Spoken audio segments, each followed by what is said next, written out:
Përshëndetje zoti Berisha, përshëndetje zëvës presidenti I Unionit Partive të djathta popullore. Unë quhem Rahim Fasliu, jam nga fshati Përlat dhe deklaroj para jush se fitoria e atij fshati ka qenë e përhershme. Diferenca e votave ka qenë 120 vota ki pas tepër në këto votimet e fundit. Në rinin time shkollore, lexojshim libra dhe nga librat që lexojshim, maj men një citat të Majakovskit, I cili thonte, se cili është njësh, por në qofë se njëshit nuk I vendosim zero mrapa, a s'ka se doj vlere. Ju jeni njëshi, por keni me qindra zero mrapa. Ja, të gjithë jemi njëshi. Me qindra zero keni mrapa. E them këtë sepse edhe analistët e mojt kur ulen rafsh në tokë, në 1000 vjeçar ju nxjerrin edhe ju si dinasti e Sali Berishës. Dinasti pati Skënderbeu, dinasti pati Zogu, po dinastia ju është më e madhe se dinastia atyre të tjerëve. Sepse ju na dhurut gjithçka. Na dhurut lirinë e fjalës, na dhurut visat, na dhurut Bashkimin Evropian, gjithçka pra është merita juaja, zoti Sali Berisha. Unë përfaqësoj një shtres të përndjekur politik. Kam marruar shkollën e lartë në moshën 45 vjeçare, vetëm kur keni ardhur ju pushtet. Dhe është për krah pak shtresa e të përndjekëve politik, si nga ana jonë, ashtu dhe sot. Nëse Bashkimi Evropian jep pare për bujqësinë, jep edhe subvencionime për të përndjekurit politik. Edhe për të përndjekurit politik, duhet të japsh pare. Populli thot, jep 6 që të mash 5, ose jep 5 mash 6. Pra nuk bëhet asgjë parish vet. Unë kam marrë si trung familjar vetëm një kës. E ardhmja është e jona. Atë diskutimin tuaj dhe qetësinë tuaj që e shprehni me qëndres, me pjesëmarrje, do ta kemi parasysh gjithë. Atje në shesh na keni pas për herë, do të na keni për herë shesh. Poshtë Edi Rama, fitore Sali Berisha. Faleminderit. Edhe një diçka të vogël, pashë më kupto.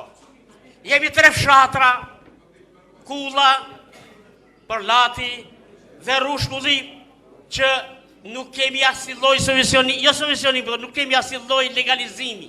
As toka, as shtëpiat dhe e presim për jush këtë. Pa diskutim. Shumë faleminderit për ndërhyrjen, ju garantoj se Partia Demokratike dhe opozita në pushtet do të më shpërblej totalisht të përndjekurit politik në përputhje me ligjin që ne miratuam dhe përmirësimet që janë bërë. Do t'jetë përparësi absolute dhe I ka të gjitha mundësit. Sot, shteti shqiptar ka çdo mundësi në qoftë se nuk bëhet kjo që a e morët vesh të fundit. Ergys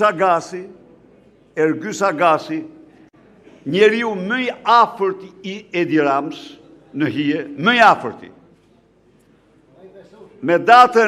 Me datën 15 shtator, shkon dhe regjistron ndërmarrjen e tij EA me 10 euro në qendrën e biznesit dhe kjo ndërmarrje me datën 15 dhjetor rezulton me 232 milion euro fitim. Fitim, ku te kopshti privati Edi Ramës. A mund të në 22 milion herë më shumë se ka investimi fillestar. Këta nuk kanë të I kaluar çdo lloj imagjinate në vjedhjet e tyre. Sikur, do më thënë, shteti ka fonde, por këto fonde do u kthehen qytetarëve dhe nuk do vjedhin si po vjedhin sot. Faleminderit shumë. Faleminderit, po. Përshëndetje, mirë se erdhe doktor. Unë quhem Fadil Pashnjari nga Suksi. Unë nuk jam për lavdata shumë, po u do të bëj një dy vrejtje, të më falin të shok. Patjetër. Kryesia Partisë Demokratike në Durrës më duket se është e ngjumë, si t'ja them unë, nuk e kuptoj bash mirë, sepse nuk i ngjej zanin fare. Diku kanë bizneset edhe janë në rregull me qeverinë edhe lëvizin fare. Para një muaj kemi pas përmbytje këte që shpërmba kjo zona e Durrësit. Përveç Manjola Lukut edhe Iglicarës, deputet tjerë ipshin ka tret se mos lagjen nga kamët. Drejtosi politik i joni i Durrësit, se kemi pa që 10 muaj që kemi ba zgjedhjet, na kemi marruar një falenderim ose një mirënjohje për këto demokratë që kanë net një muaj jashtë, natë ditë, unë si kom pa. Kjo ishte një vrejtje për te poshtë. Për atje lartë,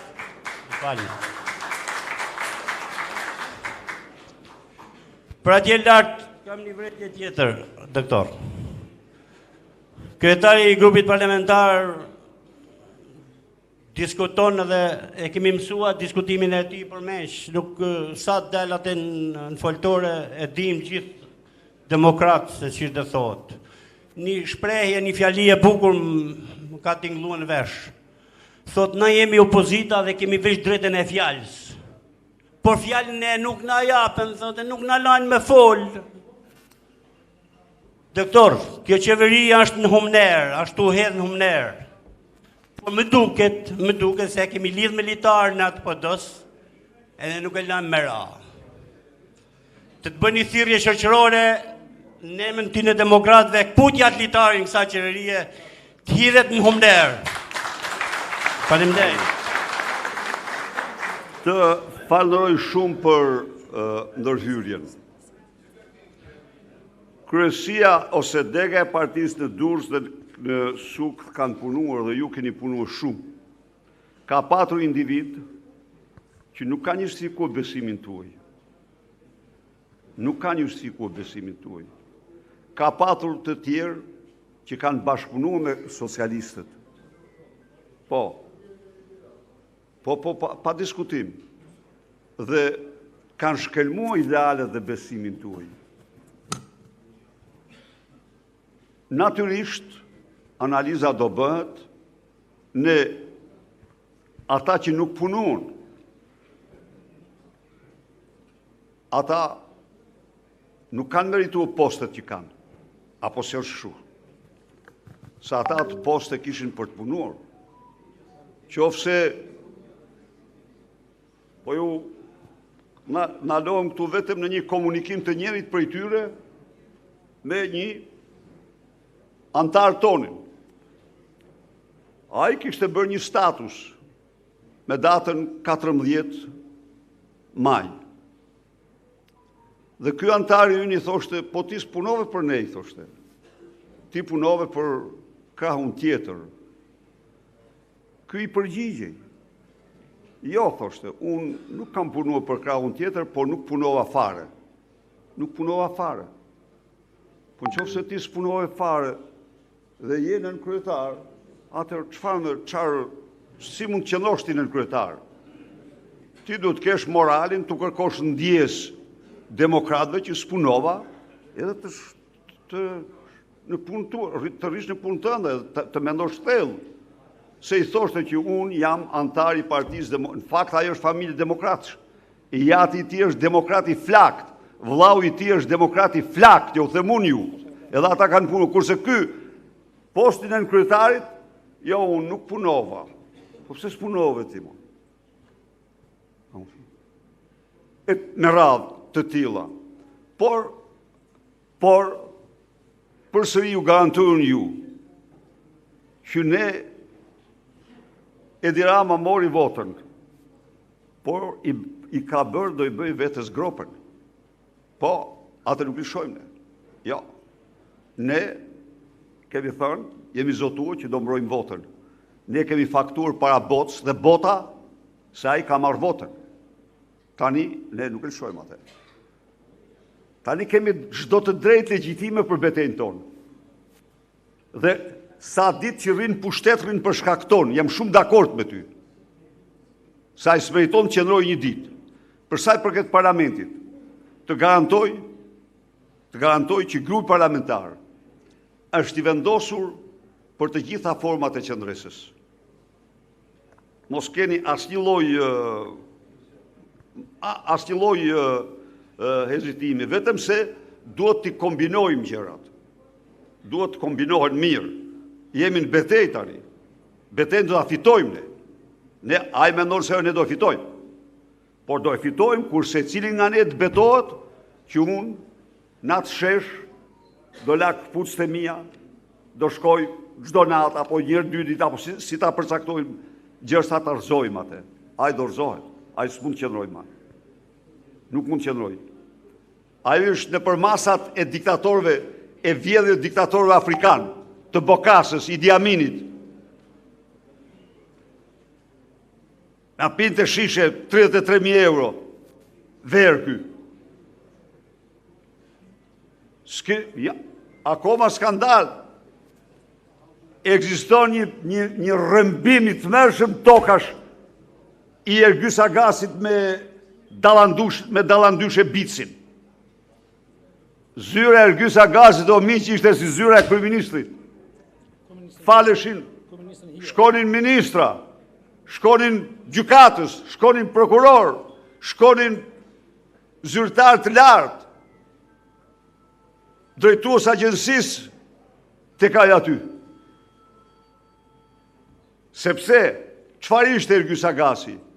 Ishte eminenca, ishte kryeministri hije. Ato që kryeministri si bënte dot me ligj, i bënte me gysin. Ndaj dhe ne nuk lëshojmë më kësaj here.